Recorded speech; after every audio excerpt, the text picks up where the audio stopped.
जास्टिसखौ नांगौ जास्टिसखौ जुदि डाइरेक्टलि जोंनो जुदि होआ माबाया BTC गभर्नमेन्टआ BTR गभर्नमेन्टआ दानि BTR गभर्नमेन्टआ लिगेल एक्सन लागोन जोङो आरो जोंनि एगेन्स्टआव बे फ्रा इनजास्टिस जाथारबाय ना जोंना गासिबो क्वालिफिकेशना दंजोबो जोंना गासिबो क्राइटेरियाफोर दंजोबो एडभार्टाइजमेन्टआव जे होदों होमब्लाबो जोंनि नाम मुङा मेरिट लिस्टआव ओंखाराखिसै जोंना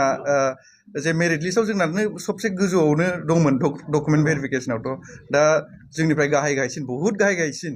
एसे एनै गाहायबा जेबो नङामोन ना बहुद गाहायसिन आंनानो फर एग्जाम्पल एभारेजआ 25 पॉइंट सामथिं आं टेटआव मोनदों 126 आउट अफ 150 ओमफ्राय आंना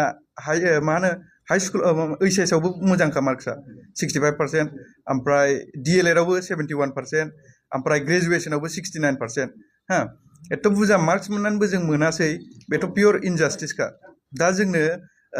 जास्टिसखौ नांगौ जास्टिसखौ जुदि डाइरेक्टलि जोंनो जुदि होआ माबाया BTC गभर्नमेन्टआ BTR गभर्नमेन्टआ दानि BTR गभर्नमेन्टआ लिगेल एक्सन लागोन जोङो आरो जोंनो जास्टिसखौ नांथारगौ दिनैथ' ओरैनो बिसोरो बेसेबां होनदों 900 जन होनो नागिरदों दां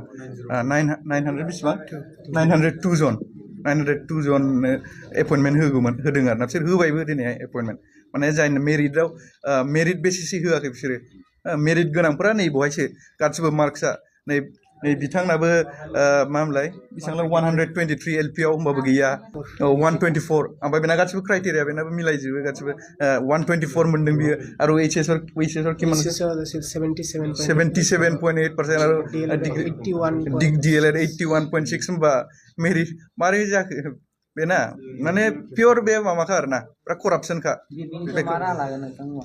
बेनि सायावथ' जोङो दा जोंनो जास्टिस नांगौ जास्टिसनि थाखाय जोङो दा हाइकर्टसिम थांनांसिगोन आरोना दा औ आरो खायसे मा जोङो नायबाय आरोना जे डकुमेन्ट भेरिफिकेशननि नामानो गैया बेनाबो बे सासे मा नाम मोनलाय नामा मा मोनलाय औ सानैबावसोना जों सानै मोनबाय आरोना लिस्टआव बिदिनो जुदि जों मोजाङै नागिरोब्ला